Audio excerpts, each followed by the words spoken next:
Okay. Nate, you can do the honors. All right. Welcome to Movie the Podcast. That's right, Movie the Podcast. Hey. This week we're talking about a Francis Ford Coppola movie about listening. And it's not Megalopolis, unfortunately. And it's not. I will be shocked if by the end of, I don't know, I feel like at some point we're going to watch that movie. Because it has so many actors in it, like I kind of want to pull the trigger and watch it again, but I thought about it, but like I couldn't even make it through the whole thing, and we've been in some deep water, and like I don't know that I could subject anybody to that. Like I honestly, I mean, yeah, it's a grave concern. Like we would lose Alec forever. It's a real Southland Tales conundrum. But you know, the funny thing is that I think the only reason that I made it through is because I saw it in the theater. And like I have as much as I hate a movie, I have a real hard time. Sir. As much as I hate a movie sometimes, I have a real hard time like leaving a movie that I paid to see. So like I just stuck it out. And happened one time in my life. I walked out of The Fifth Element. And then I came back. You know what? I was up for 27 straight hours, so I walked out of Milk Money halfway through and fell asleep in the car. What was Milk Money? I don't remember that. Melanie Griffith? Yeah, Melanie Griffith is like she's a sex worker who is like the friends kid's, like Ed Harris? Yeah, and then she's like show and tell for this kid in his elementary school class. What a weird movie. Yeah. Sean, I believe I saw that with a man. I think doesn't the kid hire her? And then Ed Harris falls in love with her? Oh, okay. I gotta watch this. Wasn't Melanie Griffith in that weird ass Abel Ferrara movie with the serial killer karate guy? Fear City? I think so. Oh, yeah. Fucking shit. What the fuck is that movie called? We loved it. Fear City. Yeah, that movie rocks. All right, we watched The Conversation, a movie I haven't seen since I was like 19. It's affectionately known as the TJ hasn't seen it because I haven't watched it in over 20 years. Because like, I got to be honest with you fellas, my memory is pretty bad. It's getting worse every year. So like, it was almost like a new viewing experience for me. Because I guess this isn't really a spoiler, but I remembered Harrison Ford dying in this movie, and he does not die in this movie. No, he lasts. Yeah, no. For some reason I thought he died. Also, this whole movie is like the Paralis subquest from Cyberpunk. Actually, yeah, it is. Holy shit. Also, Harrison Ford, like, young Harrison Ford, like, is devastatingly handsome. Like, bro, I was watching a little clip about him. It popped up on TikTok or something. Some woman was like, she's with Bill Simmons. Like, fuck him anymore. But oh god, yeah. She was like, this writer that he dated. It's like, one thing about Harrison, he could fuck. He could either fuck 9 women a day or one woman 9 times a day. I know from personal experience. Yeah, I believe it. I mean, he's like, I don't know, like one of my favorite actors, but like, I don't know, he's just like, it's cool to see him in this, and like, I don't know, attempting. Yeah, and like, I love him now because he hates. I think like, Alec and I have had this experience with that. Alec, what's the show where he's the therapist? What's that called? Shrinking. He's so fucking good in that show. Like, it's like, oh my god, this guy's so good. I forgot. He has material he gives a shit about, and he like tries. Yeah, hard times. Well, the trivia about time. The trivia about him in The Conversation is he's playing this character gay. Oh, I didn't know that. And I didn't pick that up at all. Yeah, because he bakes his own cookies, which is something that he improvised a lot of the stuff that his character does in this movie because he was just supposed to be like there for the one scene to get the tapes and not get the tapes. But he talked to Coppola and was like, I want to do more with this, and I want to play him like this, and let's see what we can do. So he's supposed to be queer-coded for the whole movie. All right, Francis, give me some sugar and some eggs and some flour. I'm making some fucking cookies for the crew. I love the idea that making a cookie is code for homosexuality. Right. Was this before? It was the 70s. Is this before or after American Graffiti? It's got to be after, right? Yeah, this is after. Yeah. What year? I mean, this is 74, so this is even before Apocalypse. This is before Apocalypse Now. Well, no, I mean because Harrison Ford, that's his first movie, I think, is American Graffiti. I thought it was. Maybe it's this, or I guess it depends on what year it came out. Because Star Wars is 77, so this is 74. You said? Yeah. 74. Man, they used to make good movies in the fucking 70s. Oh yeah, American Graffiti 73, 73, so it's just a year before. Yeah. All right, well, let's get into what we watched. So I'm going to start with Alec, since he wasn't here last week. I haven't been here in like a month. Yeah, you haven't been here in a little while. Yeah. What did you I think you would have liked The Quick and the Dead. That was one of the episodes I wish you were on. I feel like you would have enjoyed that film. It was a lot of fun. I know you don't like Westerns, but it was Sam Raimi enough where I feel like you might have liked that movie. It was a lot of fun. That was my Marge. Yeah. In honor of Gogs, who has the worst Marge. Gogs' Marge is so bad, it kind of spins around to being good again. Over here, Funky! I mean, mine's bad too. Like, Marge is like an impossible voice. Yeah, but you don't keep trying. No, that's true. Yeah, no, I don't even attempt, so. Here's your lemonade. Here's your beer.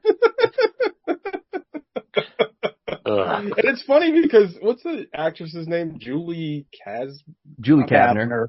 Yeah. That's like just how she talks. That's not her that's not like a put on voice.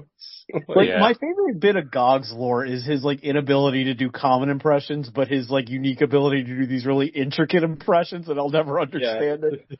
That is very true. So Alec, what did you watch over the last I watched a whole bunch of stuff. Like, I can't talk about all of it. There's just not enough time. I need an episode just to talk about. Oh, I thought you were under NDAs. Yeah. My other podcast, my other movie podcast, maybe sign an NDA that I can't talk about stuff I've watched on this one anymore. You have to wait 3 years for it to run out. You got on one of those like sponsored ones, like Screen Rant, or one of those other like comic ones that like their ads come up on TikTok and it's like the hottest new movie, and it's like, oh, okay. So some of these were watched on a cruise ship, some of them not, some of them back home. It's just been a while. Some bangers. Actually, most of them were bangers. There really wasn't anything that was terrible. Jurassic Park, banger. Oh yeah. Amazing movie. That movie fucking rocks. Galaxy Quest, banger.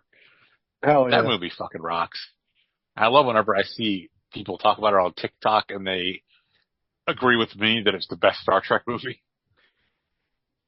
Yeah, except for maybe Wrath of Khan, but it's such a good Star Trek movie. It's better than 95% of them. That have come out. What about the one with Tom Hardy? That one that one's really bad. So bad. Talk about something I'm going to stand on the opinion that the first Star Trek movie is the best movie, the motion picture. I know everybody hates it. I kind of like that. I think it's just too long. That's the only flaw with it, really. Like, the one I remember the most is the one with the whale. That's like 4. Yeah. I remembered that. Like, it's terrible, but I remember it more than anything. Is the one with fun because they travel back to contemporary San Francisco and goof on stuff. Is the one with the whale the one where they find God? Isn't that no? That's the 6 fifth one or 5. Yeah, that's 5. 5. Yeah. That's the one Shatner directed. That's the worst one. Yeah.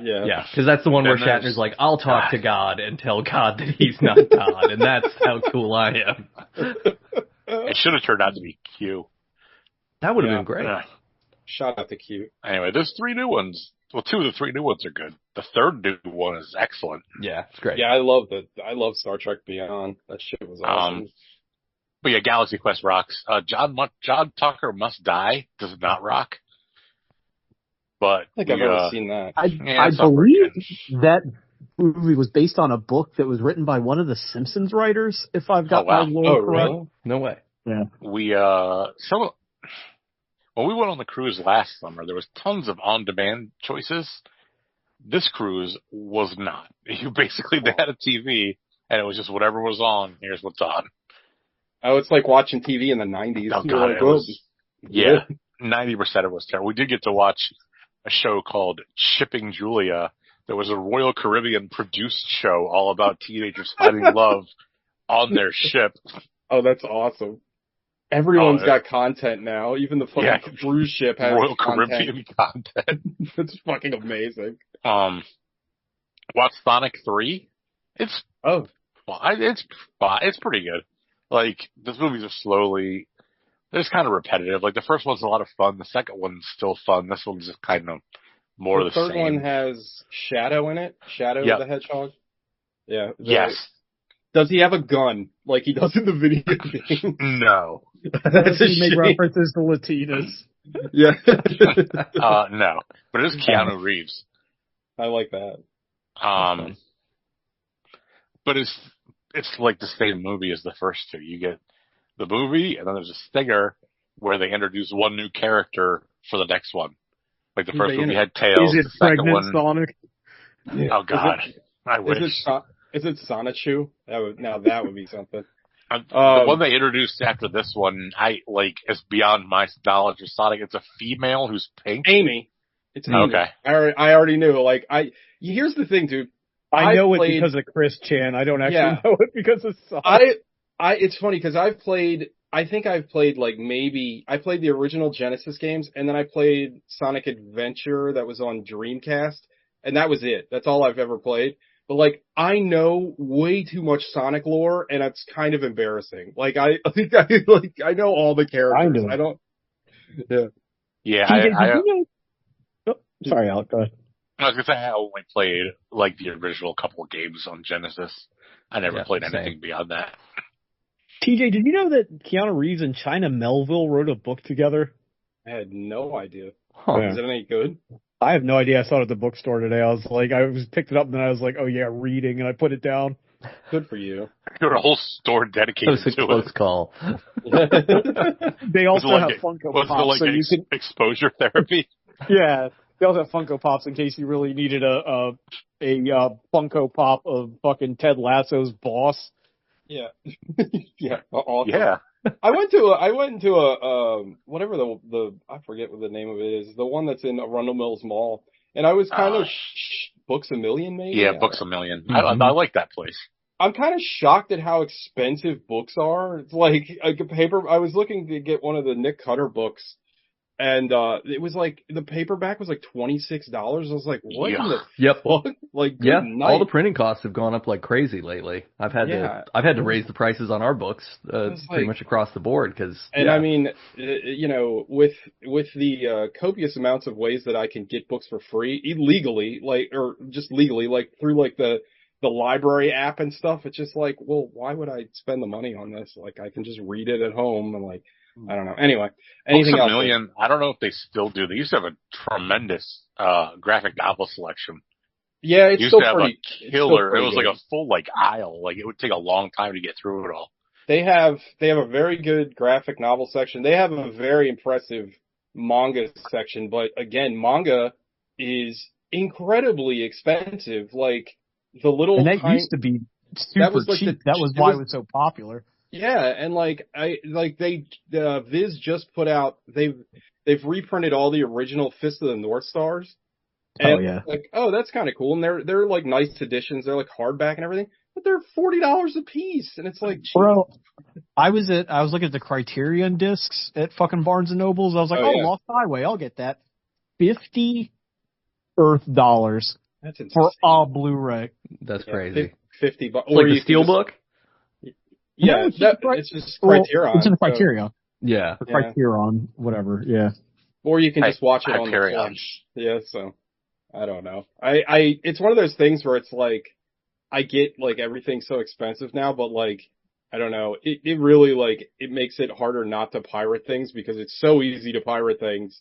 And this shit is just so expensive. It's just, I don't know. It sucks. I want to be the guy that supports physical media, but they don't make it easy.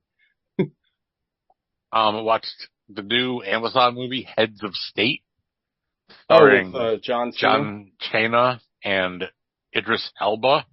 I like both of those guys. I'm blanking on her name. The woman who's in all the shit. She's from Fall of the House of Usher. She's in all that guy's stuff. The older lady, Carla Gugino. Oh, I love her. She's great. That movie's a fucking blast. It is all gas, no brakes. Just it knows it's really stupid and it fucking leads into it 1,000,000%. It's a lot of fun. It has a killer soundtrack.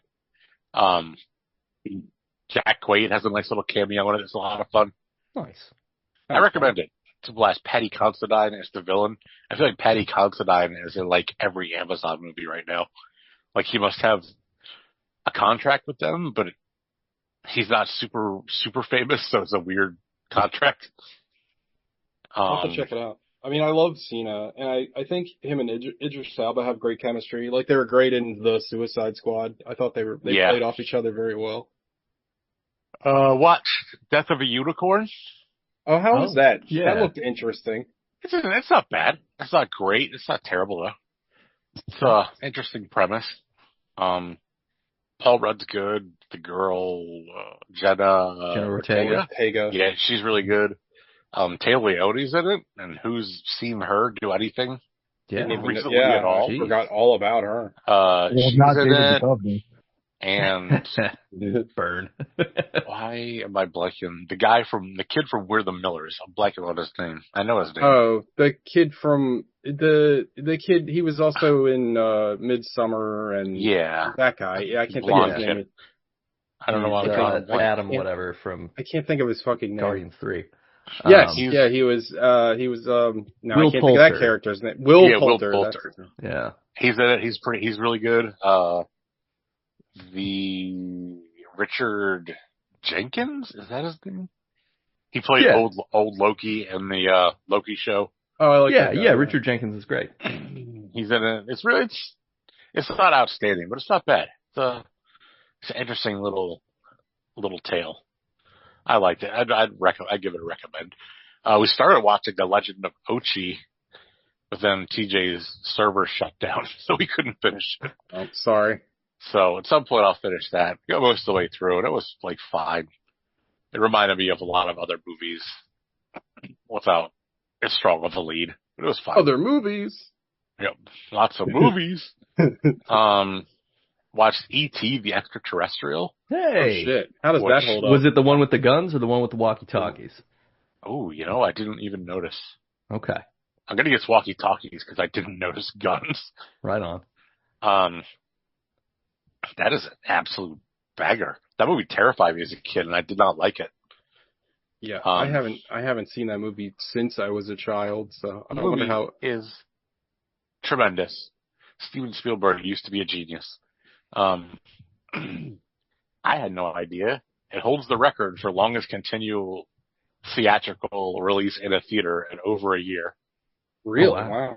And it was the highest grossing movie of all time until Jurassic Park came along.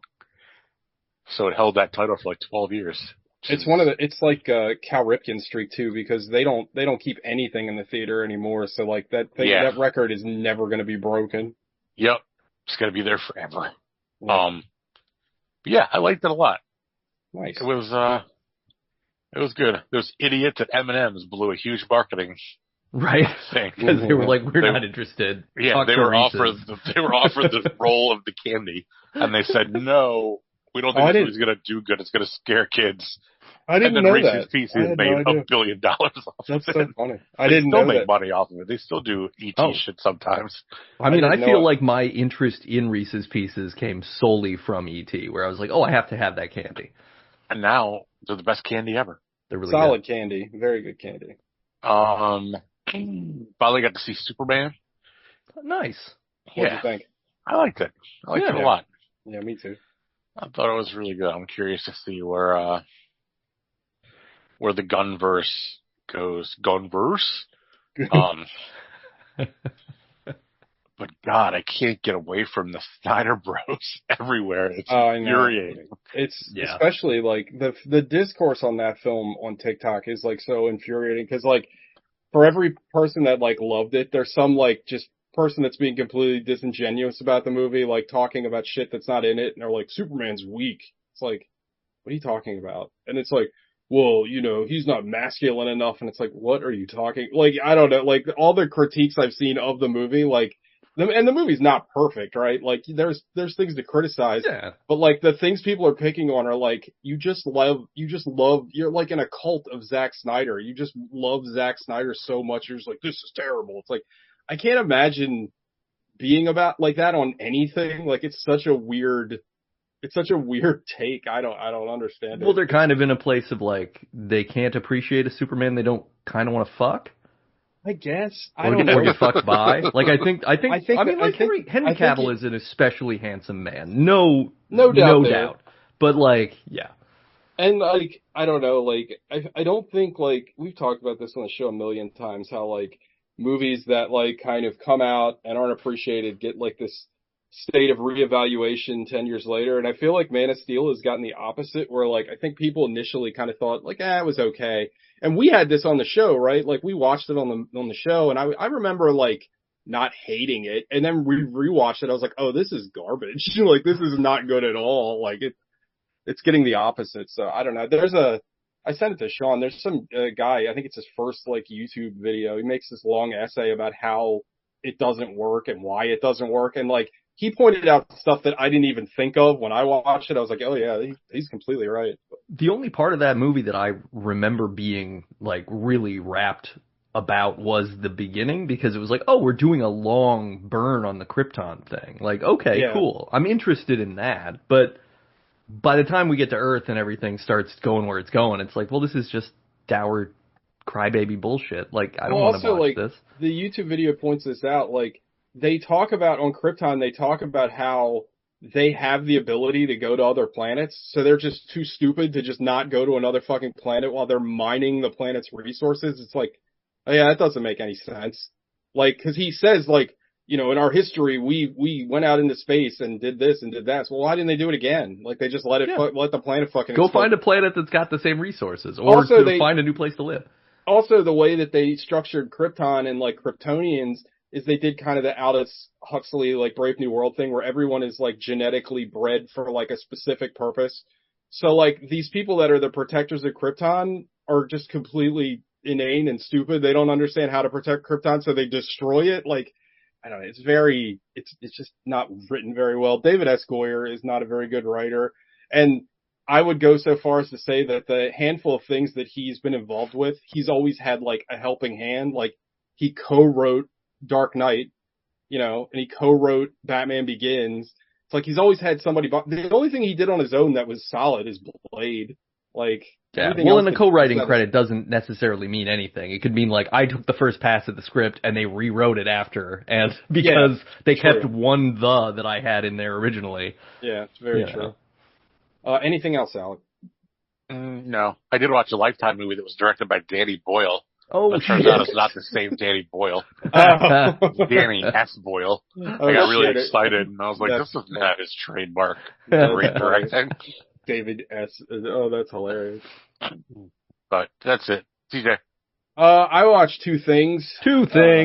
And one of them is tabled because Nate watched it, so I'll get into the other movie I watched, and I always forget this guy's name, so let me look it up real quick. I should have done it while I was waiting for my turn. His name is Kurosawa, but it's not the Akira Kurosawa. Not that Kurosawa? No. Hold on. What is his first name? I've been really into this guy's movies. I've been trying to watch, like, all of them. His name is Kiyoshi Kurosawa. So he made this horror movie called Pulse that I really like. Don't ever watch the American remake. It's terrible. The American is terrible, yeah. But he made a movie I talked about. He's made a couple of movies that I've talked about on the show. He made that movie called Charisma that I thought was, like, really interesting. He made a movie called Cure, which I think is, like, a fucking masterpiece. And then he made this movie that I watched last night that's called Retribution, and it stars this same guy as Cure. The actor, he's also in that Perfect Days movie that came out a couple of years ago by Wim Wenders, how do you say his name? It's amazing. It's like, Retribution is like this very strange, like, police procedural about a serial killer. And then it turns into this kind of, psychological horror movie, like almost like a Silent Hill-esque kind of psychological horror movie. And where it goes by the end of it is so fucking insane. And, like, I love this guy's style and the way he writes and the way he, like, chooses sets is interesting, which is like a critique I don't think I've ever said about another filmmaker. Like, there's this part in the movie where the lead detective who's looking into this serial killer, like, he he keeps finding evidence on the crime scenes that like he did it. So he's having like this crisis of conscience where like, did he do it or did he not do it? And he goes to see this psychiatrist, and like the psychiatrist's office is in this weird like dilapidated building, and just like there's just this sense of like dread and isolation throughout the entire film that's never like expressly pointed out. But the movie takes place in Tokyo, which is, you know, a huge city filled with people, but like there's almost no people in this movie. Like that alone makes it kind of surreal and interesting. The acting is fantastic.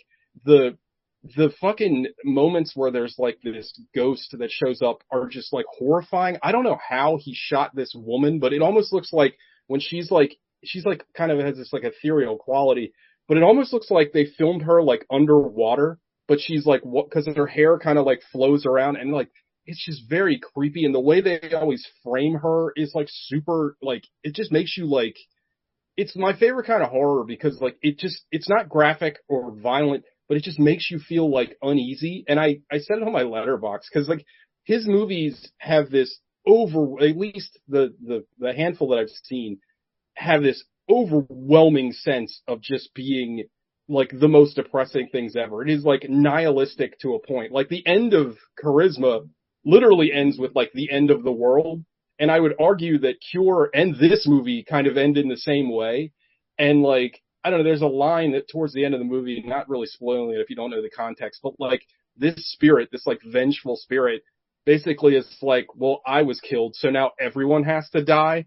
And it's just so fucking like, I loved it. I highly recommend Retribution. I recommend all this guy's movies because like so far everything I've seen from him, he's got a new movie out, that just came out. It's called Cloud. I was going to watch that, but it's 45 minutes longer than Retribution, so that's why I watched Retribution, because I was already tired, and I was like, I don't feel like watching a 2-hour, 12-minute movie.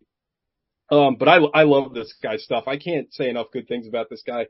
He's quickly becoming like one of my favorite directors, because like there's just something about his style that really grabs me. And again, it's just this uneasiness throughout the whole movie, because you're just like, you feel like you're going to die when the movie is over. Like, it's just, it like transcends the film and goes into your brain, and you just think about it. And all his endings are kind of weird and open-ended, and like this one ends like very strange, and you're just like, I don't know, I was just thinking about it all last night after I was watching it.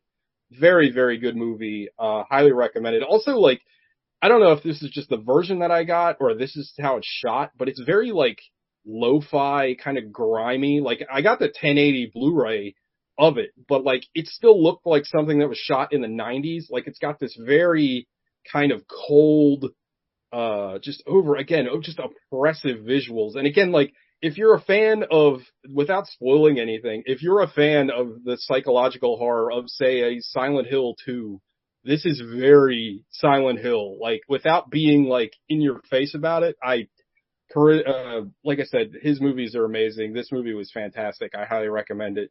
And I will pass the mic over to Nate, since we have a tabled thing in common. Yes, we have a tabled thing. I watched 7 things. Oh my god! So I will run through them as quickly as possible. Sure. I watched 1999's Election, which I had not seen. I don't think I ever actually saw it. Wow. And it's a movie that's basically about the internalized misogyny that we have, where it's just like, oh, this girl is ambitious, so we can destroy her. I don't know. I don't know how I feel about the movie. I think it's good, but I think it's problematic in a lot of ways.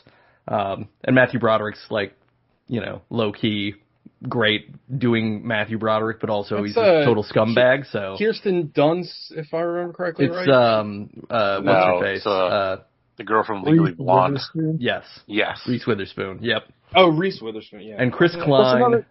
That's another movie I had the misfortune of watching with my mother, when somebody turns to somebody talking about a teenage girl and goes, her pussy gets so wet. Yeah, because this movie is about, like, a teacher who, like, seduces and fucks her, and then he loses his job, and then basically Matthew Broderick's mad at her the whole movie for that happening, but then he goes and tries to cheat with that guy's wife. They're both kind of the villain somehow, though? Yeah, I mean, she's... I think on this watch, like, she doesn't seem that villainous. She just wants to win. the way the movie portrays her, not yes, like yeah. She is portrayed as a villain, even though I think it's very obvious that she's not, and that she's a teenager and he's an adult man. But yeah, that movie was good though. I would watch it again at some point. I watched Blue Velvet, which I don't know if I had seen all the way through, so it was great to watch that. That movie rules. That an Elvis movie? That is a David Lynch movie with Dennis Hopper and an Ear and Murder and Isabella Rossellini, and yeah, it was great. Blue Velvet's yeah, like one of the best Lynch movies. Lynch has a he's very good at villains, and I think like the Frank Booth character is one of his best villains, and I think like him and Hopper are kind of magical, like in that movie. Like I don't know, the chaos, like I mean, it tackles like a theme that Lynch kind of used in all of his work, where it's like, I think in the very beginning of the movie, you have like all these idyllic kind of white picket fences, blue sky. And then it goes through the dirt.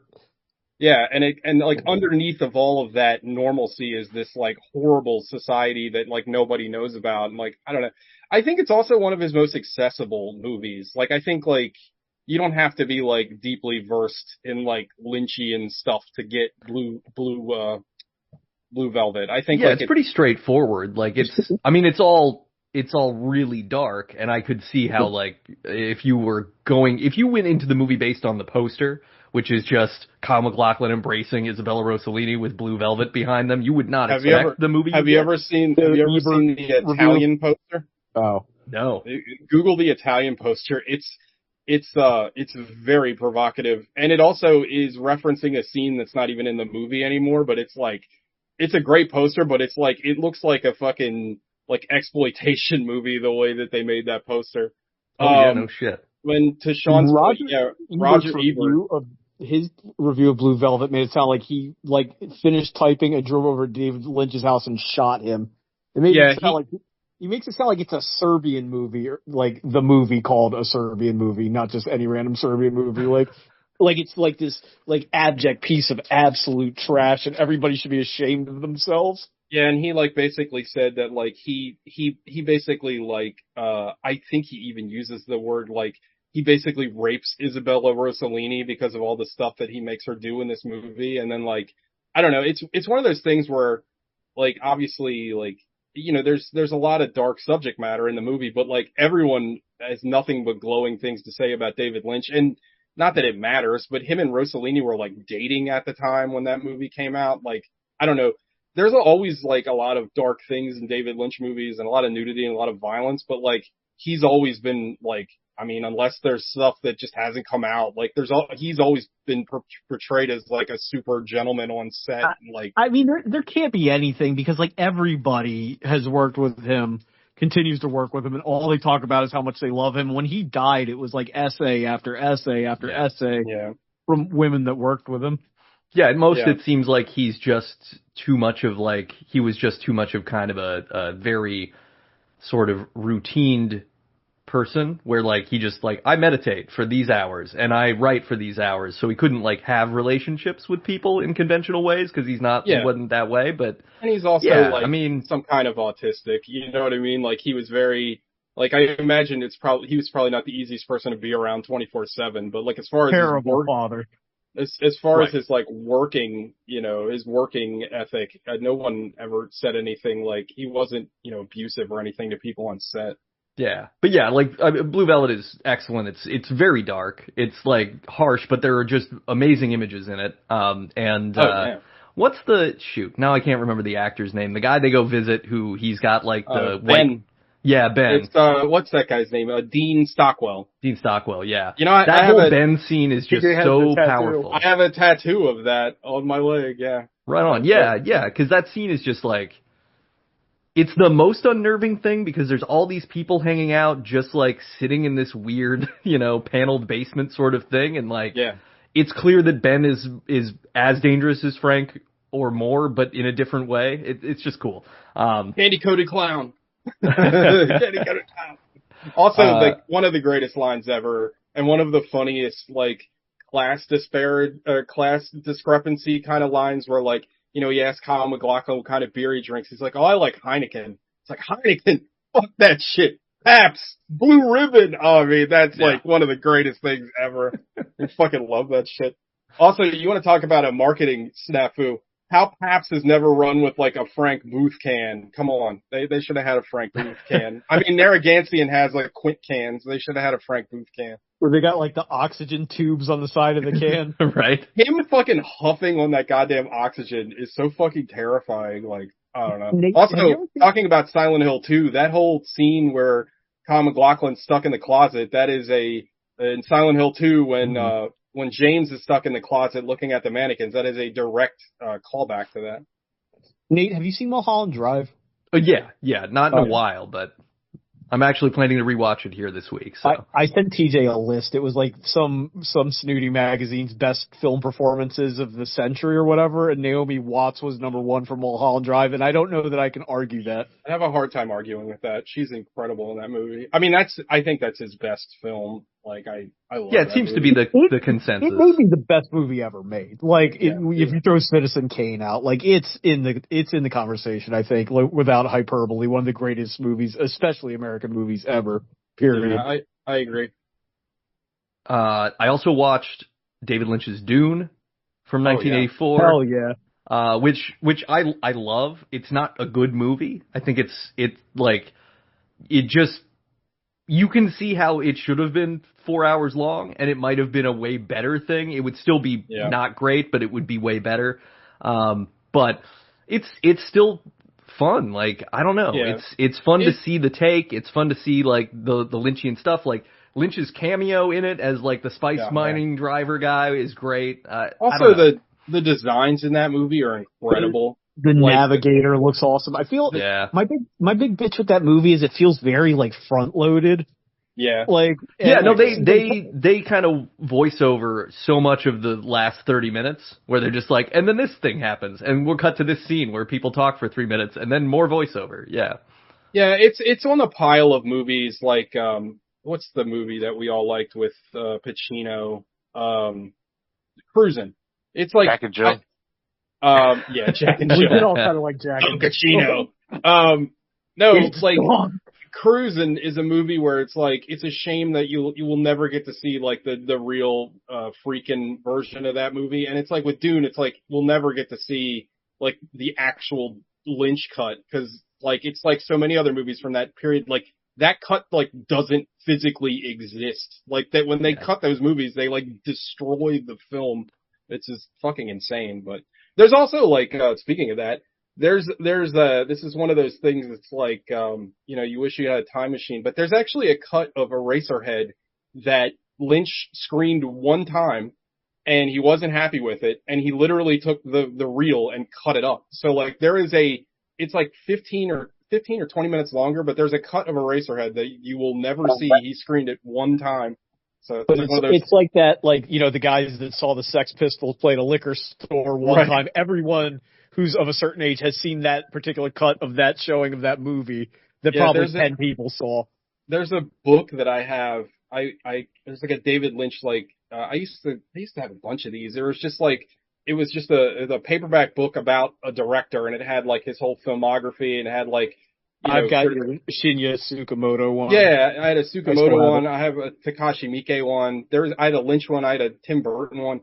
But there's a photo in that book that shows there was a scene originally in that original cut of the movie where David and Mary go to get the baby from the hospital, and there's a picture of it. And it's like, it's just one of those things as like a diehard Lynch fan. It's like, man, I wish I could, it's probably not better than the version that we've seen, but like, it'd just be cool to see it. You know what I mean? Totally.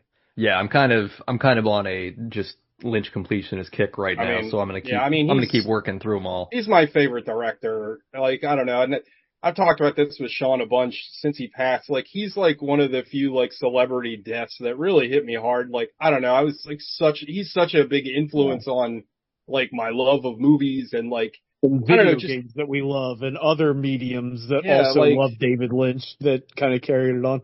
I know I've said it probably a couple times on here, but I say it to TJ all the time. The world feels like a less magical place without David Lynch in it. Yeah, because movies like this won't happen anymore. Like, they're unlikely to happen generally. There's not a voice like this. I feel like people that like try to copy his style, they get the wrong, they copy the wrong things and they miss what makes David Lynch movies David Lynch movies. Well, I think it's a thing where it's like, you know, I don't want to make a weird comparison, but it's like a Junji Ito thing where like the person making this is like very wholesome and it's not like, it's not an act. You know what I mean? Like that's it comes from a very kind of like, you know, he's like a good old kind of like Montana country boy by way of Philly.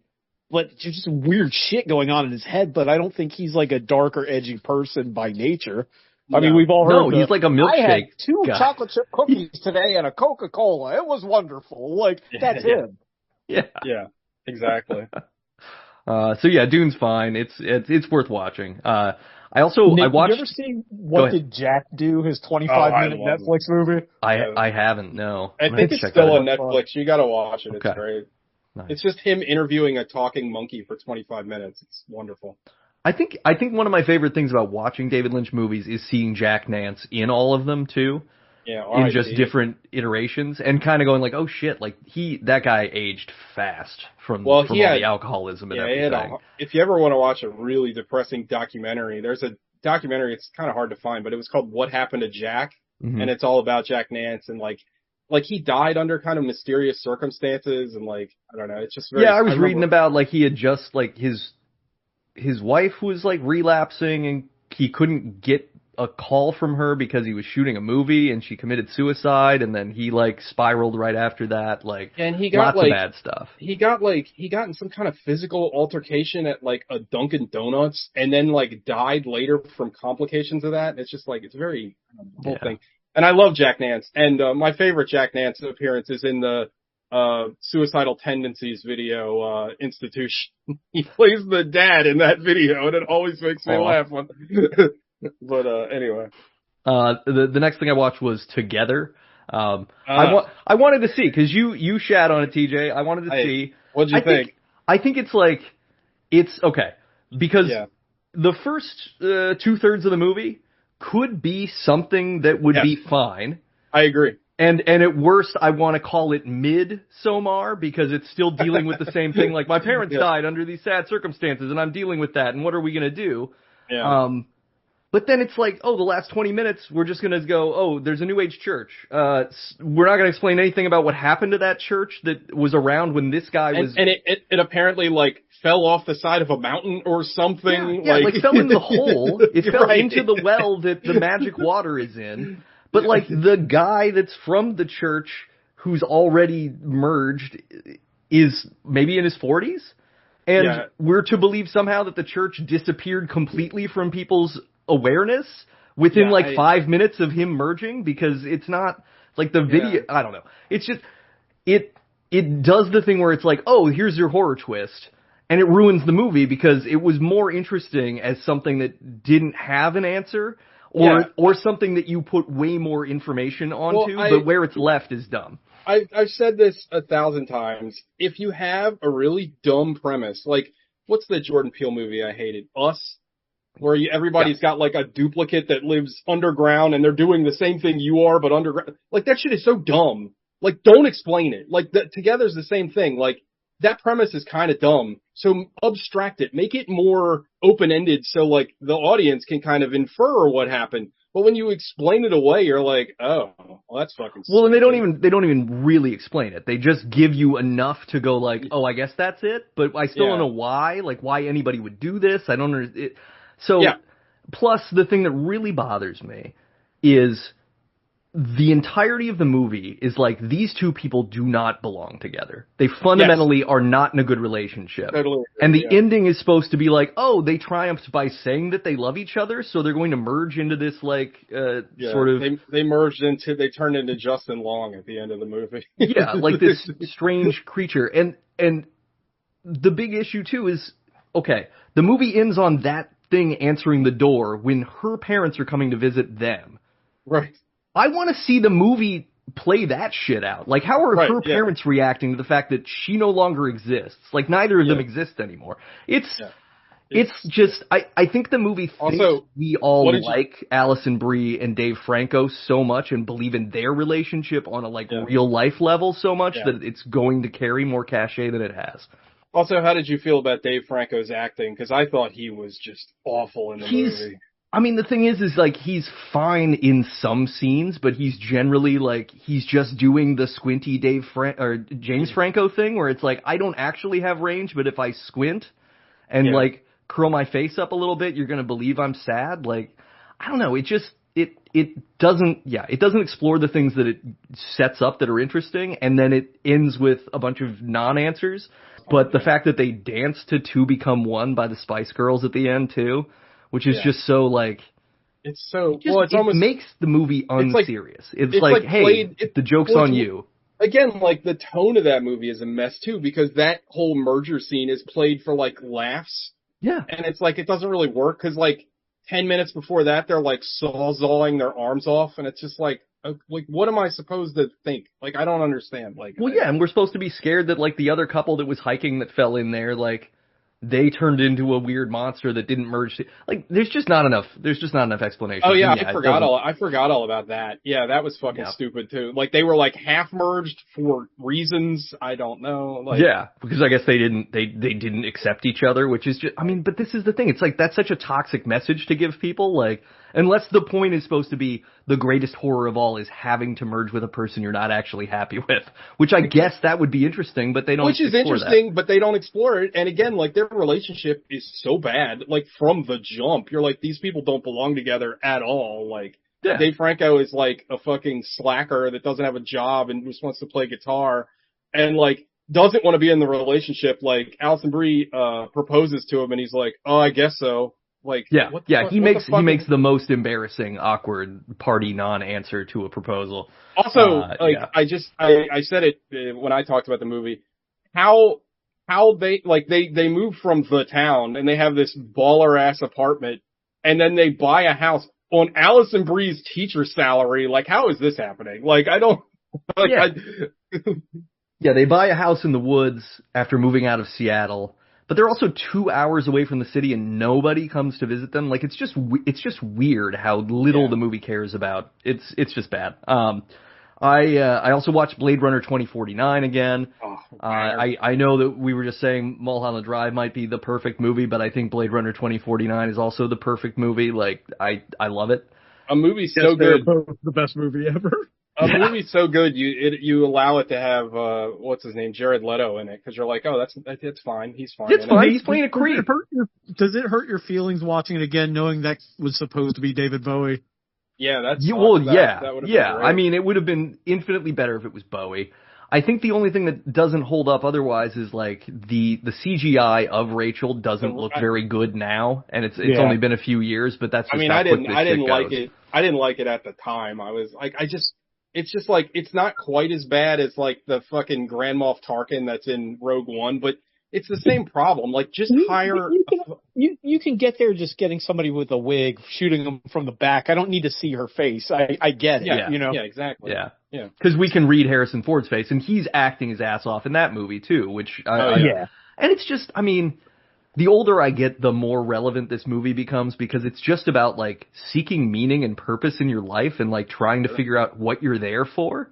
And it's so like Kay's whole thing of just like, oh, I'm not here for anything, and none of the things that I have cared about, including joy, actually exist.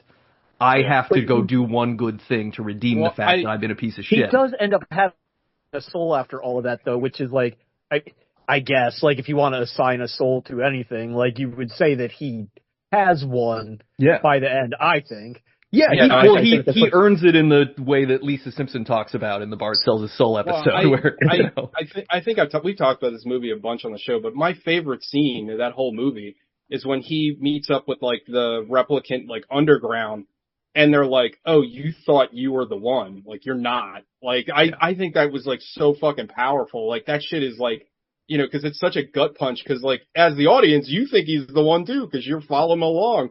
And when she's like, oh no, we all thought that. It's not you. Like, I thought that was incredible. I mean, how good is Dave Bautista as Sapper? It's like, you've never seen a miracle before. Like, how heavy is that fucking opening?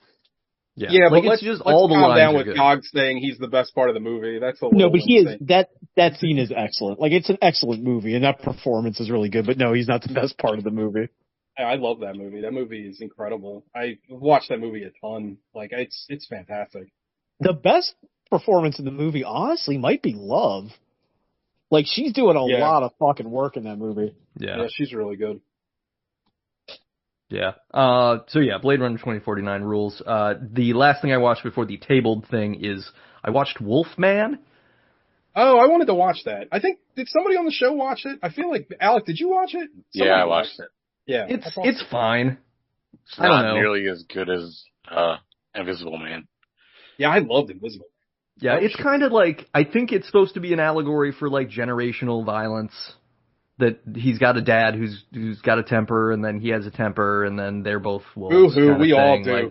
Like, I don't know. I think most of it is it's not interesting horror. It's like, it's just a lot of chasing, but it never feels that tense to me. There are some cool visuals. I think that like some of the transformations when it switches to the perspective of the guy transforming to what he sees, and you're getting like glowing eyes and things. It's the dude from Upgrade, right? Isn't he the Wolfman in that? Lee no. Winnell. Oh, I thought he. Lee Winnell directed it. Oh, he directed it. Mm-hmm. Oh, okay. Yeah. Because Upgrade, as soon as I saw I saw the trailer and I wasn't that interested in it, but like, I mean, he directed Upgrade, and I fucking that is like a buried gem. I will always bring that movie up. I think that movie is fucking fantastic. But yeah, it was fine. I don't think it's a bad movie, but it's definitely in that like 5 range where I don't know how much I'll think about it after another couple of days. And I haven't really thought about it much. It's like, it's beautiful at times, but it's also just, it's just like chasing people around for an hour and 40 minutes, and that's not that compelling. I don't know when Hollywood's gonna realize, like, just give up on the Wolfman, because like, you guys remember that Wolfman movie that came out? God, was it Benicio del Toro? It was like 10, 15 years ago. Oh yeah. You know who directed that? Jack Nicholson? No, that was a different Wolfman. Jack Nicholson was in one called Wolf. Wolf in the early 90s. Jack Nicholson direct any Wolfman movies? No, it was directed by the guy who directed Captain America. Oh, the first Avenger, and also I think the Iron maybe the Rocketeer. Oh, the Rocketeer. Oh, Joe Johnston. Joe Johnston. Yeah, I didn't realize he directed that. And the last thing is the tabled thing. Did we talk about the tabled thing? Yes, we watched Macon Blair's The Toxic Avenger. Yeah. I don't know how you felt about it, Nate. I really enjoyed it. I thought it was a lot of fun. It's very much what it set out to be. Like, it's very campy. It's very silly, full of like 5th grader humor. It's super violent. Like, one point, Toxie literally, like, it cuts to this guy's asshole, and Toxie pulls the guy's guts out of his asshole, which I was dying. I thought that was great. It's not a remake as much as it's like a re-envisioning, because it's not about like Stanley Ipkiss. He's not like a dweeb that can't get laid. Like, this movie is about like how like our medical system sucks. Like, that's what the movie is about. But I really liked it. A lot of people I seen were a little hard on like the CGI and stuff, but like you could tell it was a movie that was done on the cheap. And I don't know. To me, it was like, I had a good time with it. I thought Peter Dinklage was fun. I love the over-the-top violence. Like, to me, this fits right along with, like, Turbo Kid, with fucking Psycho Goreman, with VFW. Like, it's that new era of, like, B-movie that's, like, hyper-violent and silly, but, like, knows it's hyper-violent and silly. I don't know. I had a good time with it. I thought it was pretty fun. Yeah, I loved it. I thought it was great. I think it's, like, honestly, I think it could have been more violent. More like I almost wanted like a montage, because there's one sequence like where the guts through the asshole scene is like that sort of opens the movie as Toxie fighting bad guys, and then I wanted like, give me a montage of this. I want to watch more gore happen. I want to watch more like Jaws get ripped off with radioactive mop head and stuff, but it didn't really do that. I think it's paced a little weird at times. It takes, in my one big complaint about the movie that keeps it from being like an 8 or a 9 is it takes kind of too long for him to get to be Toxie. Like, the movie, the movie has weird pacing problems where like the beginning of the movie takes way too long, and then like I wish it would have just kind of opened with him being toxic. Like you could have montaged the whole like brain cancer thing and all that and his kid and all that. Cause like I feel like it takes a little too long to get there, but once it gets there, it's a lot of fun. And then I love like the weird assassin rock band, and then Elijah Wood's like, not a rock band, it's Monster Core or whatever. Yeah, they're Monster Core, summon the nuts. Also, speaking of things that I wanted more in the movie, I wanted more Elijah Wood. Like he's barely in the movie, and he's great. Like when he shows up, he's fantastic. He plays like this henchman to Kevin Bacon. And I wish it was almost reversed, because I thought like Elijah Wood was great when he showed up, and Kevin Bacon's good in the movie, but like I don't know, he doesn't have the. I just like Elijah Wood a lot, I guess. Like, yeah, because I mean Kevin Bacon plays like weaselly, health influencer grifter guy well, but yeah, Elijah Wood would have been more fun to have more in the movie. I think it's also like it spends a lot of time dealing with Jacob Tremblay's character to make us feel the connection between father and son. And I don't really need it. And it's kind of like we could have hand waved that a little more and it would have been just fine. But yeah, I think it's great, and I'm excited to watch it another time because I think it's just going to grow in my esteem the more I watch it. I mean, I'm just glad we got to see it because like Sean and I have been talking about this movie for years. This movie's been done in the can for like 2 years. It felt like it was a movie made specifically for us. It's like, oh, it's a Troma film remade by Macon Blair. Here you guys go. Yeah, and Macon Blair has about everything. Macon Blair shows up in the movie, and he has a fun cameo a couple of different times. At one point, I really liked it. At the very end of the movie, there's a very winky scene where like they're cheering Toxie in the hospital, and Lloyd Kaufman is standing next to Macon Blair, and he's like, "This is all bullshit. I hate this. This is not good." He's like, "What do you mean?" He's like, "Well, I thought I did a pretty good job." Like, I don't know. I thought it was very funny. I was like, all right, that was cute. I enjoyed it. Also, the town's name isn't Troma, but like every time you see the town name, the like letters are like warped away, so it just says Troma. It's like St. Roma's Lake or something like that. Yeah. I don't know. I really enjoyed it. Again, like this isn't a movie that's like going to go down in the annals of like B-movie history, but it is very fun. Like again, it's not as good as Psycho Goreman, but like it's a good double feature with Psycho Goreman. Yeah, it was great. Sean. I watched a bunch of Shameless, and I've been watching the tracker to see whether or not the president's alive. But besides that, in the words of Mac from It's Always Sunny, that bitch is dead. He's fucking damn dead. near. Yeah, he's dead. They keep showing pictures of him, and those pictures are like years old, and like because the Trump admin doesn't understand how the internet works. They're gonna do the "What did Jack do" thing with him and just put his head up there and have somebody talk through his mouth like the fucking Clutch Cargo deal. They're gonna do the fucking old like Conan thing where it's just Trump's mouth. I took my mom to see Fantastic Four. So before I talk about it, I'll give it my mom's rating, which is her scale goes from Come and See, which is a movie she did not care for, to the best movie ever made, which is every other movie she's ever seen. So my mom thinks this is Come and See the war movie? Yeah. Your mom saw Come and See? I was watching it, and she was like, she wants to sit down and watch a movie with her son. I mean, this is the best time, I guess. Yeah. Jesus. That's a crazy movie to watch. At least it's short. She didn't care for it. She's a nice lady. But, so according to my mom, Fantastic Four is the new champion of the best movie ever made. I had more significant issues with it. We'll just stick with your mom then. I think, before I start, I want to say I think all the performances in this movie are very good. I think Vanessa Kirby is excellent in this movie. Like, I think she brings a lot of, like, she's bringing something. She's got like an edge to her. Like specifically, I remember when she's like, "Johnny, kill that thing." Like, my bitch with the movie is, and I'm not a Fantastic Four person, so maybe I'm wrong. It's just that like the overall plot and the resolution of same are really fucking stupid. First, just from like a storytelling, like a craft standpoint, I don't know if you gain anything from having her give birth to Franklin over the course of the movie, and I think it might actually, like, worsen the movie overall. Because, like, you don't really see her struggle with being pregnant very much. She just kind of has the baby, and then you're stuck with that goofy-looking baby. And then Galactus is like, "I need that baby." And everybody goes, no, you can't have the baby because we love him. He's been on screen for 15 minutes. You know what I mean? Like, I get that time has passed in the movie, but the way it's structured, like, I'm not attached. I don't give a fuck about that baby. You know what I'm saying? I mean, it might have been better off if Franklin was like a child. Like, yeah. I don't disagree with that.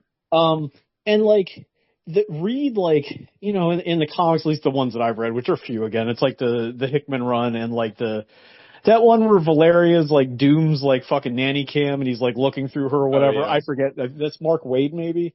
Yeah, that's Waid. Yeah.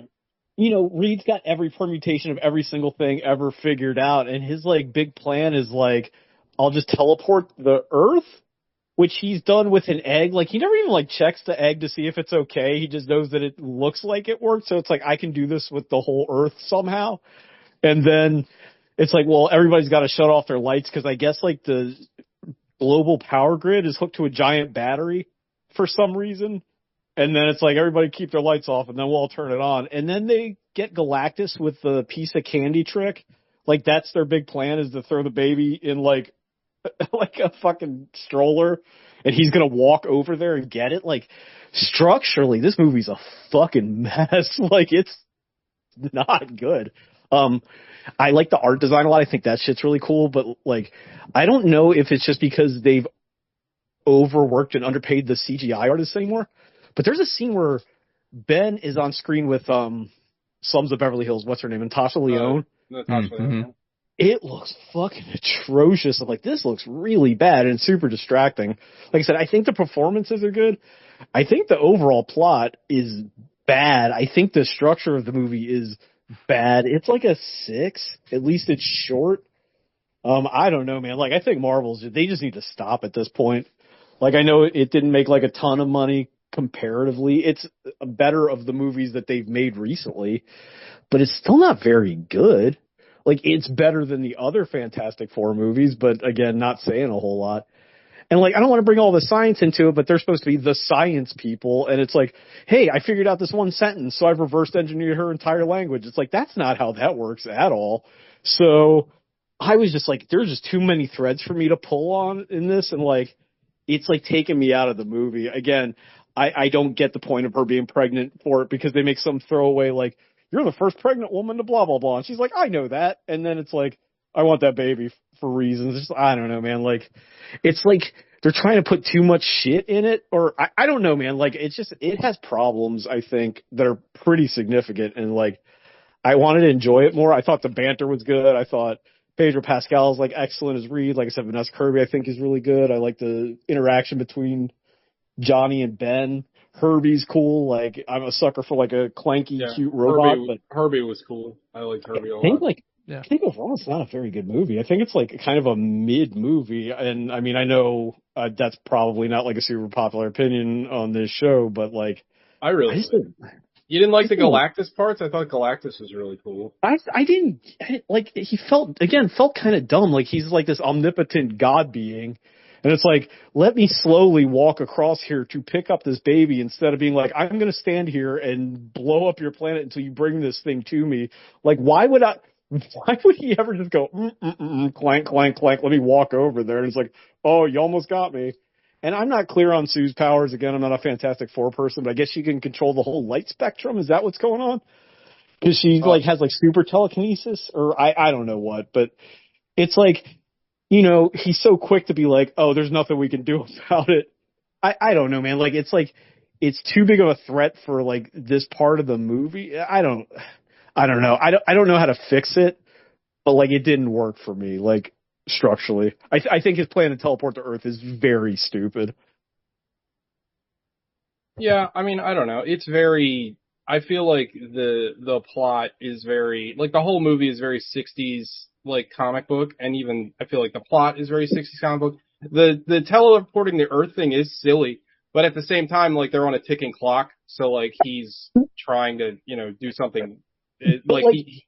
wouldn't you expect him to like, I got some samples and maybe we can see what's going on with his armor or whatever. His like immediate things, we got to teleport to Earth. That's the only thing we can do. It's like, whoa, bro, like, we tried nothing and we're all out of ideas. Yeah, I mean, fair. I don't know, but I'm also like on a story level, then you have the Silver Surfer blowing up all those things, so like you need the Silver Surfer to show up.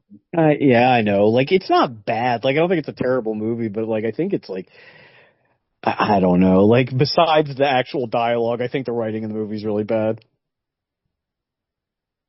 All right. Anything else, Sean? No, that was it.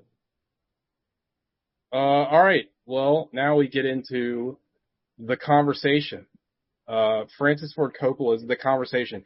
And I'm just going to start off by saying that, like, Coppola wrote and directed this, and the whole time I'm like, this is the same guy that wrote and directed Megalopolis. Like, I know I'm the only person on the show. Well, Sean's watched parts of it, but like, how does that happen? Like, I don't like this guy is made like hubris. PJ is the answer. Like, that's why I was telling PJ and Rags, Alec, before you got on here.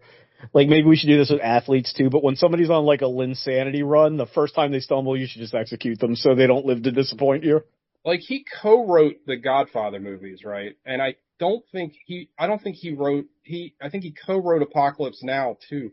Like, the guy can obviously write, and like, I don't know, man. It's just, well, he co-wrote Apocalypse Now with Milius and somebody else. Well, it's also based on a book too. So like, and Godfather, at least the first one's based on a book. So this is like an original as far as I know. Well, I mean, Apocalypse Now is like barely it's based off a book, but like it's Heart of Darkness and Apocalypse Now are like completely different. I know, but anyway, this movie could never get made right now. Like, no. I was thinking about my dad watching this movie because he's like, my dad classically, it has to be funny as hell or scary as hell, and my dad famously hates Tarantino movies because, in his words, the movie is all about people talking. And which is a funny way to look at movies. But like, this specifically is just about people talking. But like, I think this movie is like oddly prescient to our like current surveillance state. Like, it's funny because the movie's not even about the main characters talking. It's about them listening to other people talk. Yeah. Nate, do you want to do the GOG synopsis for this? Sure, I can try. So Harry Caul is Gene Hackman. He's a surveillance specialist. Also, Harry Caul is very close to Harry Balls and. Oh yeah. Also, like a movie about somebody listening to dangerous phone calls. Harry Caul is a little on the nose. Yeah, that is true. So he's surveilling this park when the movie opens. We're trying to listen to Cindy Williams and Frederick Forrest have a conversation, the titular conversation, walking around in a park, and they're trying to pick it up with like the long range microphones. And there's a guy that's like got a Christmas gift that's bugged that is following them. And he's just trying to piece this all together because he's taken on a freelance gig to hear what these people have to say. The sound design in this movie is excellent, by the way. Like, this whole opening is fantastic. Yeah, because you feel what you're picking up and what you're not picking up, and you're feeling the way that, like, the sound of the band that's playing in the park is overpowering them talking, and just the way that, like, the crowd chatter is happening and the city noise. So they're recording this conversation. They get all of the pieces. Gene Hackman feels pretty good about it, and they feel like they're going to be made by this couple of people. But in the conversation from the beginning, all we kind of know is they're talking about something. It seems like they're probably having an affair, but it sounds, they sound like two people who are worried for their lives because they say, like, he'd kill us if he had the chance. Is one of the few lines that gets very clearly recorded and played multiple times throughout the film. So Gene Hackman then takes this. He's hanging out with John Cazale, who's great in this movie. Dude, every time I mean, we've seen him. We saw him on Dog Day Afternoon that we did on the show. But like, it's such a shame that he passed away. What a great actor. Yeah, he made like 6 movies or something and then died, but they're all fucking great. Yeah. So Yeah, so they're working. Gene Hackman has a warehouse that almost is exactly like the office warehouse from Enemy of the State, where Gene Hackman also plays the surveillance guy who wears a clear trench coat. They are piecing the thing together. You get to really see like the action of mixing and sound mixing through analog ways with reels and multiple channel knobs and everything. So it's got a really kind of cool aesthetic there. They're mixing the thing together. He gets the tape. He's like, hey, job well done. And he goes to drop this tape off to the director who hired him for it. And instead, Harrison Ford is there as the director's assistant and says, hey, the director's not available, but you can give it to me. So then Gene Hackman's like, well, no, I'm not doing that. He freaks out. We kind of later find out that he's got a past where one of the other people he recorded were immediately murdered afterwards, and he's carrying a lot of guilt about that. And their family. Also, like, the movie establishes immediately that, I mean, due in no small part to his job, Gene Hackman is incredibly paranoid. And I think that, like, something this film does incredibly well, kind of like I was talking about, Redemption, or, whatever that fucking movie I talked about at the beginning, is that it's just this sense of, like, everyone is out to get Gene Hackman, and, like, you feel his paranoia, like, through the framing. Like, a lot of times the framing of these shots, everything just feels very tense. And again, it's a movie that doesn't have, like, a lot of, like, action per se, but every scene feels like something could happen. Like, Gene Hackman is incredibly paranoid the entire time. The interaction between him and Harrison Ford, he's just like, come on, just give it to me. Like, I'll give you the money, everything will be fine. And Hackman already knows, like, something is up. And then he's just consumed by the information that he has. I don't know.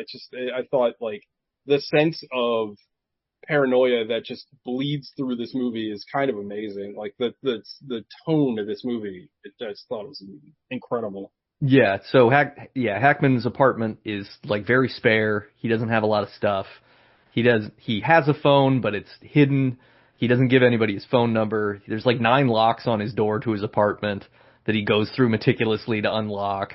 Yeah, and somehow his landlord was able to give him, like, a birthday card that he doesn't understand. Like, well, how'd you get in here? Like, he suspects everyone all the time, like, constantly. Like, his life is just, like, he's constantly worried about getting made or, like, something. You know what I mean? And yeah, he's always listening to other people, so he's paranoid that other people are listening to him.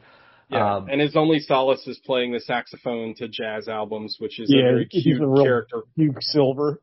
Yeah, it's a really cute character quirk. He also, like, it's funny that he's concerned about people listening to him because he has no, like, actual individual life. Like, you know what I mean? He says, well, I don't care if everything burns down. I don't have anything of value. You know what I mean? Like, the one relationship that we see him have is, like, very empty and, like, kind of perfunctory. So, like, he's, like, super paranoid about being discovered or being watched, but, like, nobody would really have any reason to watch him until later in the movie. And if they did watch him, there's nothing there. He's like a simulacra. Yeah. Yeah, because he goes to visit Terry Garr, who is his maybe girlfriend. I mean, obviously they hook up. And he goes there, it's his birthday, and he goes there with a bottle of wine to spend time with her. And they have a very, like, kind of detached conversation. She doesn't ever get out of bed. He kind of just gets into bed with her, and we cut away. He tells her not to ask any questions. Like, he doesn't want to share anything with anyone. He has sorry, Nate. He has the relationship that Chappell has with that lady in that one Youngblood comic. Hell yeah. You know what it is. 6:00, no question.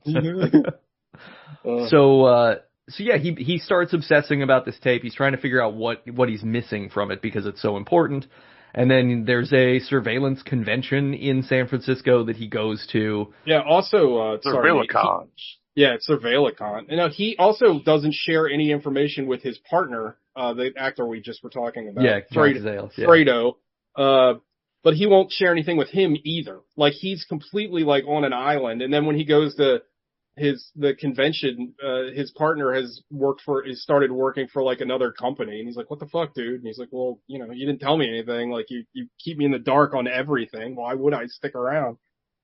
Yeah, so he goes to this convention. We get like a cool mid-70s sense of like all the different ways people were bugging each other then. Like, oh, here's a special phone bug where you don't even have to pick the receiver up. All you have to do is call and then it starts listening. Like, doesn't it seem like so quaint? It's like, oh, all these mechanical doodads and gizmos that you have to do, and now like any 11-year-old jerk off can listen to all your conversations digitally. Yeah, well, that's the thing, right? Spy tech. Yeah, yes. Dude, I fucking ruined my parents' couch with that fucking fingerprint shit. Yeah,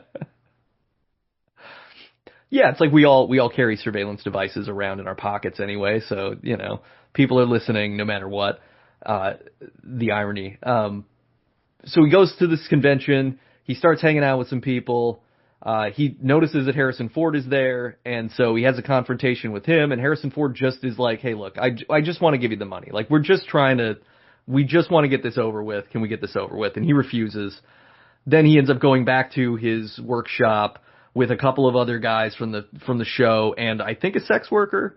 Well, again, like she's like, I don't know if like he's suspicious to her too, like right away. Like she's like kind of like a honeypot kind of situation. Yeah. And then turns out is. But I love that scene too because you have all these like guys in the surveillance thing. He's like, oh, I would have done it this way, or I would have like the one guy's kind of like a hot shot, and like his character is like kind of known as like he's like the best of the best, but like this other guy's trying to like undermine him. He's like, I would have done it this way, like, and they even go through the scenario and what you see in the beginning of the movie. And he's like, well, I would have done it. This is impossible. And like calls like, no, we did it this way and this way. I thought that was like a very interesting scene. It is funny that he should trust his instincts with that woman. It's kind of like Kash Patel's girlfriend. Of course, she's a Mossad agent. Like, look at her and look at him. Right. Yeah, like, true. Like, why else would that woman be around these people? Well, and that's the thing, that like that whole scene where he becomes the most vulnerable he is in the entire movie, because he shares stuff about his childhood and stuff about the things he's afraid of and all these things with this woman randomly. And granted, he's been drinking, but he should know better. And then he finds out that his buddies bugged him with a pen that had a microphone in it. And so they're making fun of him for being vulnerable. So his only opportunity to become a full person is immediately dashed in that moment. Yeah, it's a great scene. Like, also, again, like, the framing of the whole scene, like, this warehouse, like, again, it's just like a big empty warehouse, but, like, the way it's shot, and when he's having a conversation with a woman, they're almost always separated by, like, these beams in the warehouse. So, again, like, the framing, the way the characters are shot are very interesting, like, very deliberate. There's also a good bit of business that's, like, kind of underlying the story, too. It's subtle-ish. But, like, he, like, comes across as, like, a devout Catholic, and you're talking about, like, feeling guilty about then people watching you constantly. You know what I mean? That's, like, kind of a runner that, like, informs him of, like, I'm, like, watching these people, but I'm also responsible for them in some way, because, like, he had that one job that went bad where people died where he was surveilling them. Like, I find that interesting. I assume it's intentional. I might just be bringing my weird Catholic shit to it. No, I think you're right. I haven't thought about it, but, like, he goes to confession in the movie. Yeah. So that's got to be. Yeah, and like he tells the one guy not to use the Lord's name in vain, and then he's got that very prominent like Mary statue in the windowsill. Yes. Which he has to destroy later on, which is like a big deal. Like when he has to destroy that at the end of the movie because he doesn't want to. So yeah, that's definitely in there. Yeah, yeah.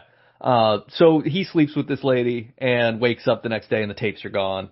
So he goes back to the director's office. Harrison Ford's there. He's like, yeah, look, we took them.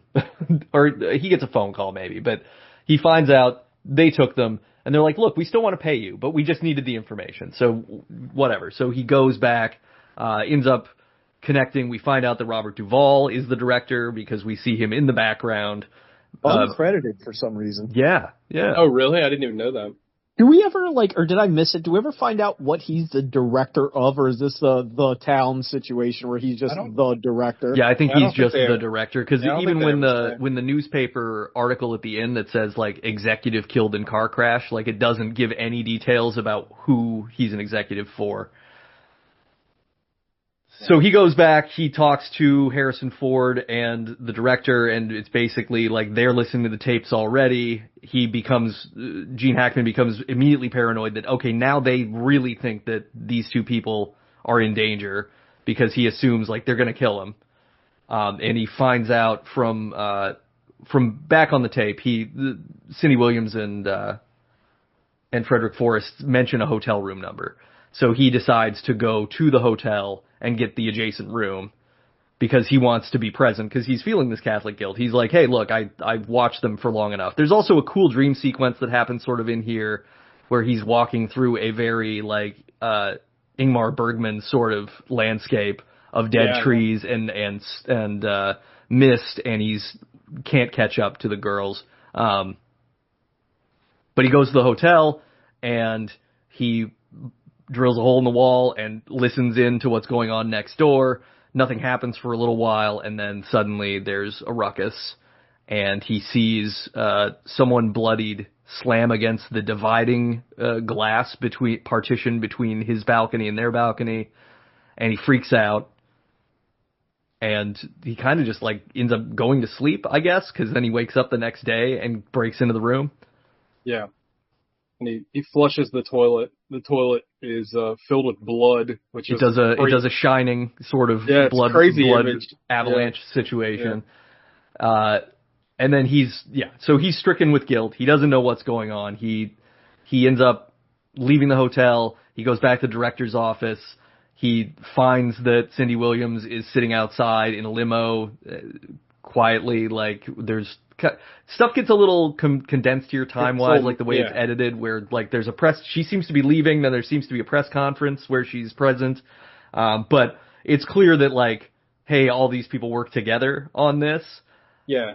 And they off the director together. So Gene Hackman kind of pieces together like, oh, they were planning to kill him. They were validating that to themselves. And he kind of goes home with his tail between his legs, and then he's just sort of, I think, trying to forget it. He's playing his saxophone, and he gets a phone call.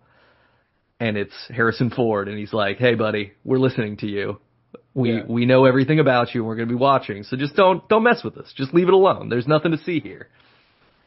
And then he plays back a recording of him just playing saxophone seconds ago in the movie, which prompts, like, the coolest ending in almost any movie. Gene Hackman just tearing his apartment apart to try to find where he's been bugged. Yeah. And this is the guy that like is the master of bugging. So you think he would know, he would be able to figure it out, but he literally like destroys his entire apartment and still can't find it. Like he never finds it. And then the movie ends. That's it.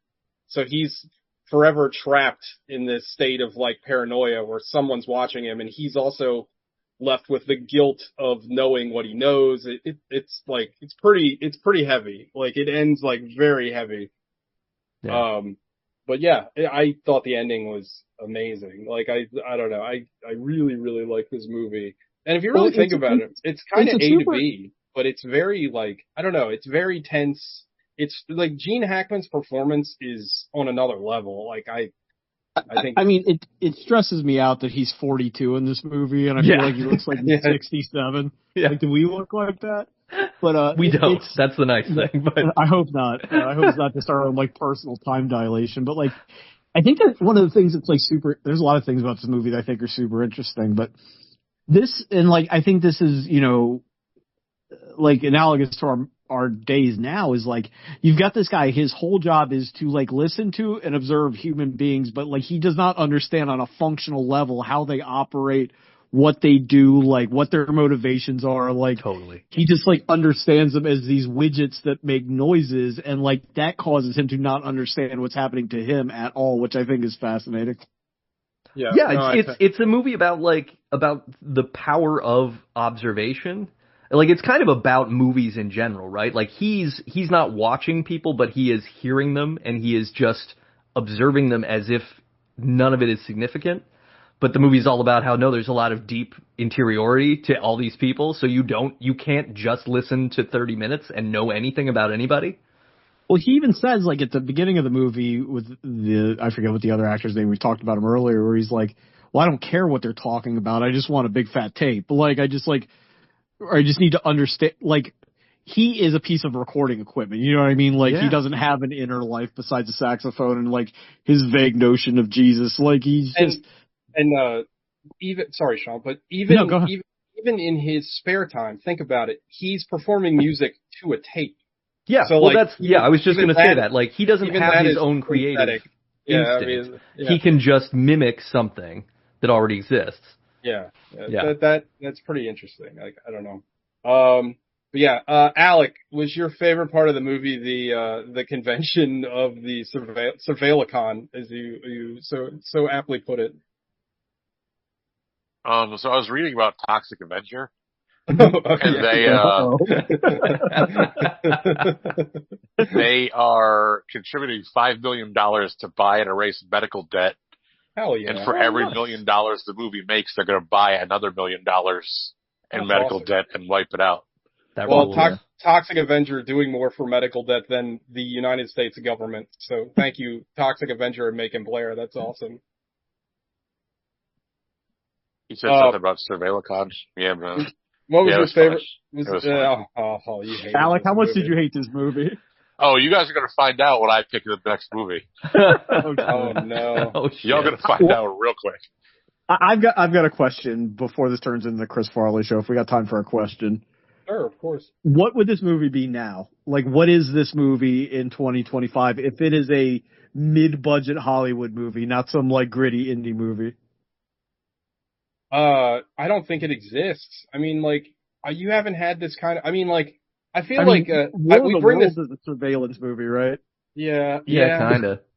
I mean, we bring this movie up a lot, but the movie's 20 years old, but this is like right along with like The Insider or Tinker Tailor Soldier Spy, like that kind of like, Sean has dubbed it like movies for adults. Like, you just don't have this kind of movie anymore. I think this would be like the girlfriend from Superman, but she's taking like a selfie TikTok video and sees somebody murdered in the background and just discovers it, and then it opens that up.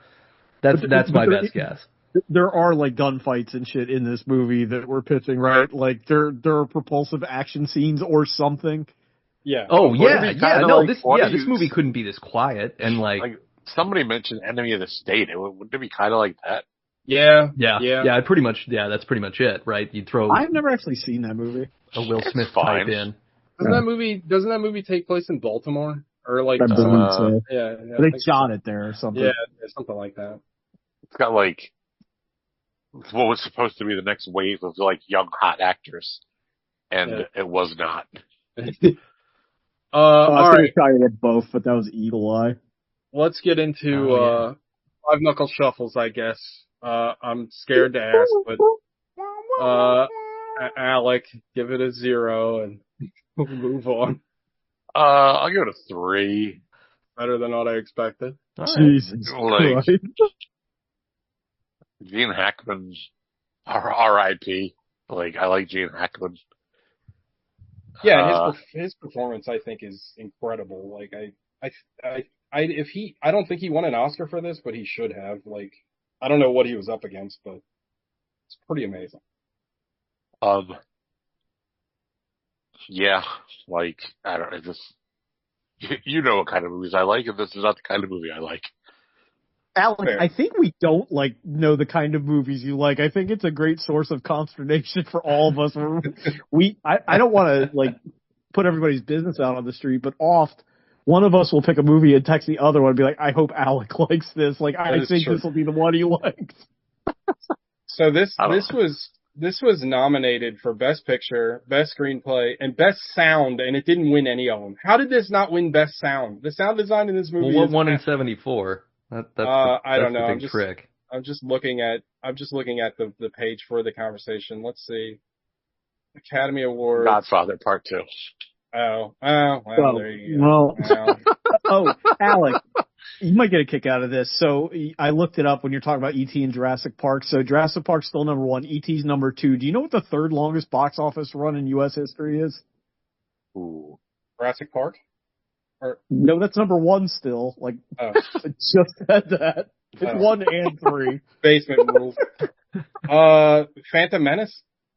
No. It's a Clint Eastwood movie. Oh. The Good, Bad, and the Ugly? No. What's Newer. the one with Enemy of the, Gran Torino? What's the Secret Service one? It's not that. It's older than that. What was that movie called? In the Line of Fire? In the Line of Fire, yeah, that's it. Yeah. Older than that? You said newer Not or much. older? Older than In the Line of Fire, but newer than Good, the Bad, and the Ugly.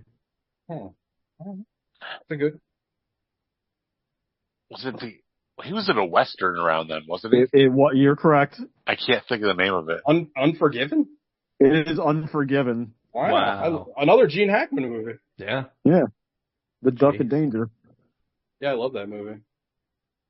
All right, Alec, pass the microphone, my friend. Nate. Yeah, this is a 10 for me. I love this movie. This is like the 5th time I've seen it.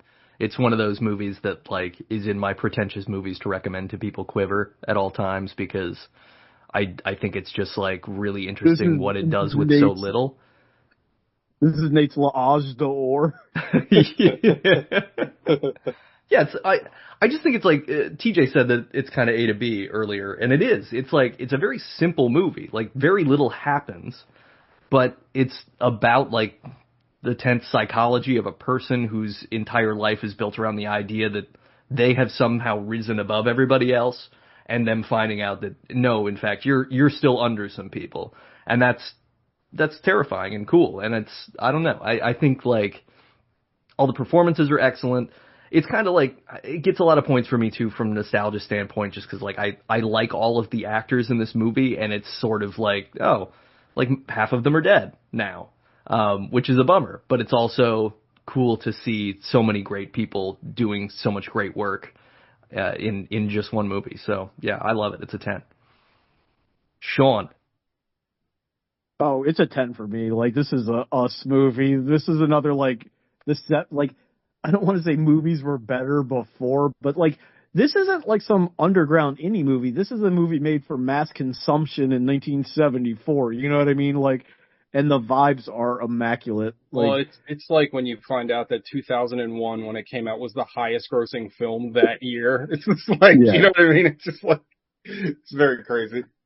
Like this year, and like I'll cede my time momentarily because I think we've glazed this movie enough. But like this year for movies, like the Best Picture nominations: Godfather 2, The Conversation, Lenny, the Lenny Bruce movie, and The Towering Inferno. The fucking Best Directing: Coppola for The Godfather, Polanski for Chinatown, Truffaut for Day for Night, Bob Fosse for Lenny, and John Cassavetes for Woman Under the Influence. Like This is an absolute murderer's row of cinema this year. That's crazy.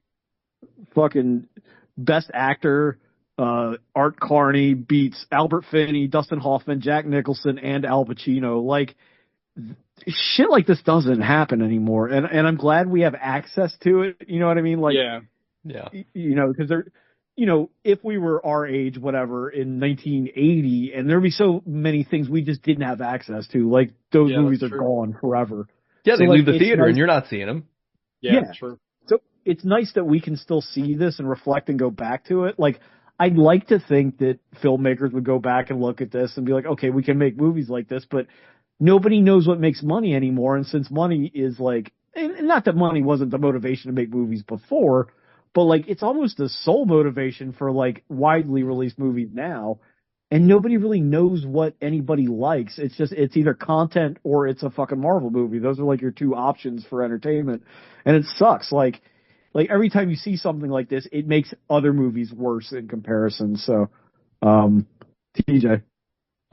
It's a 10, for me. I also, just want to say real quick, cause I used to have this poster, a fantastic poster for this movie. Yeah.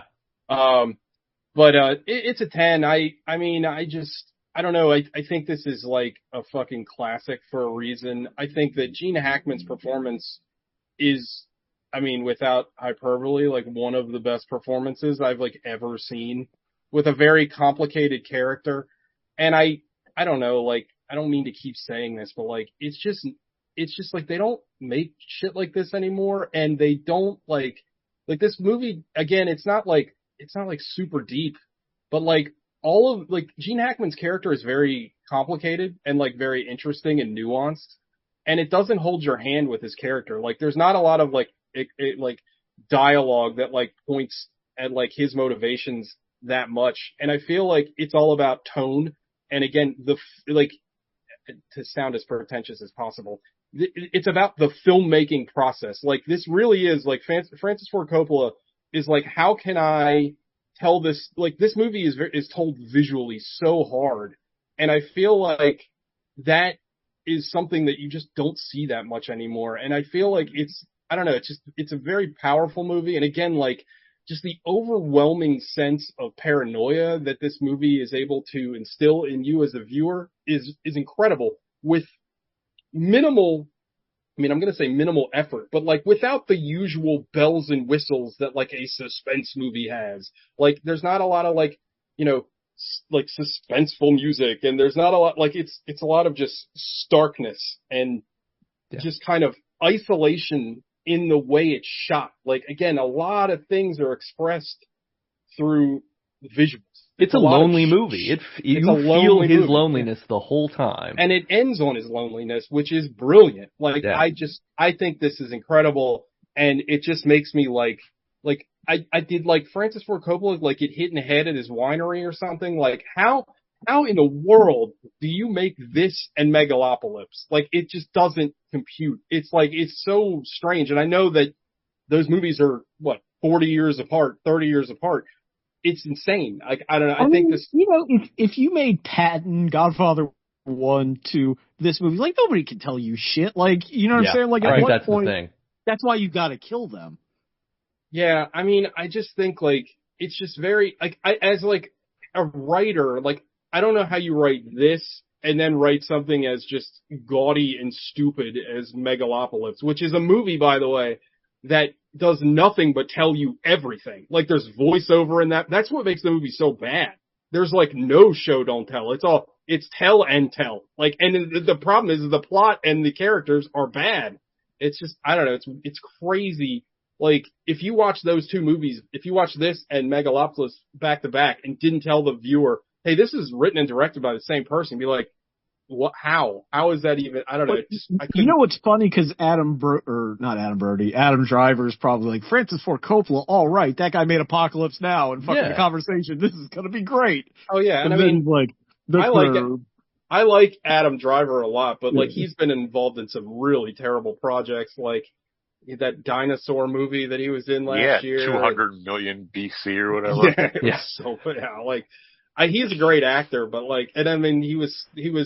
When he was cast in the villain role in the Star Wars movies, I was like, oh, cool, he's cool. He'll do something interesting. And nope. I mean, again, those movies aren't bad because of him, but like, I don't know. It's just, I feel bad for Adam Driver because I think he's good.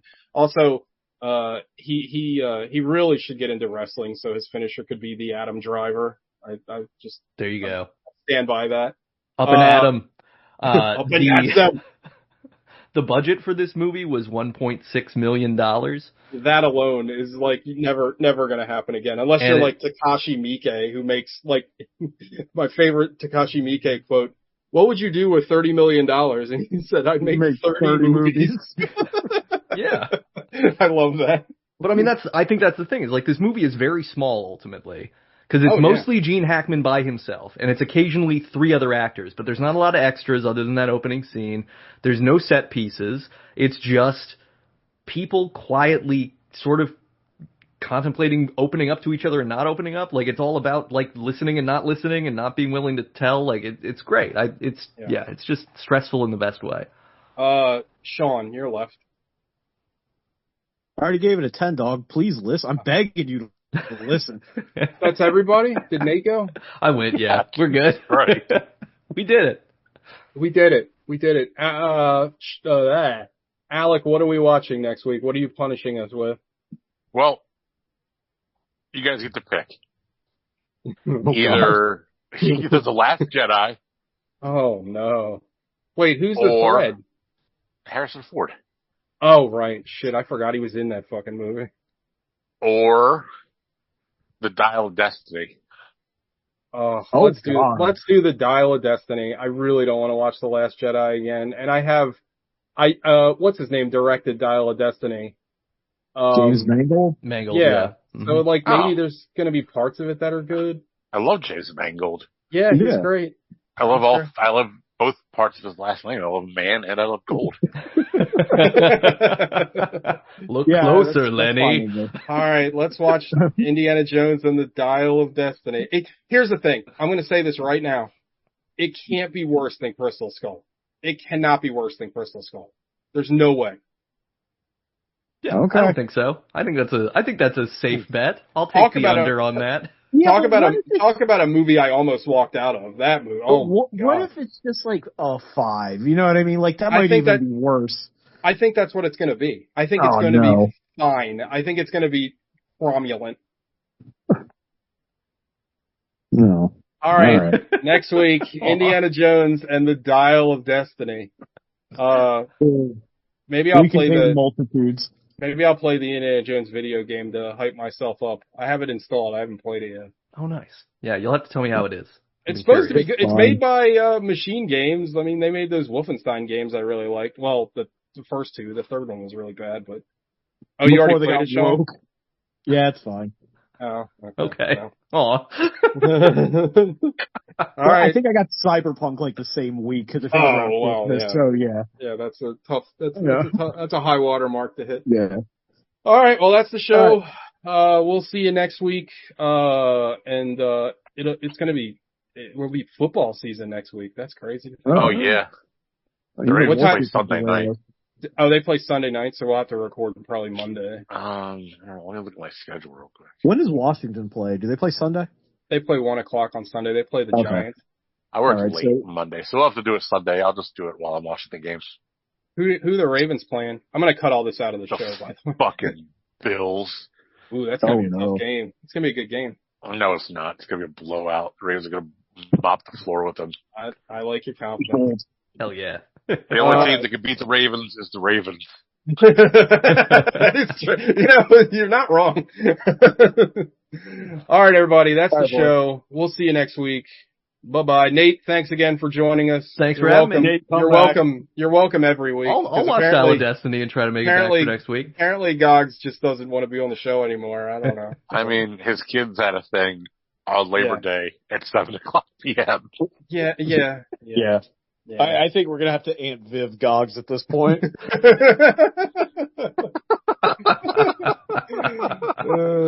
All right, everybody. All right. See you guys. Bye. Later. Bye. Dial of Destiny. Oh, no. Yeah.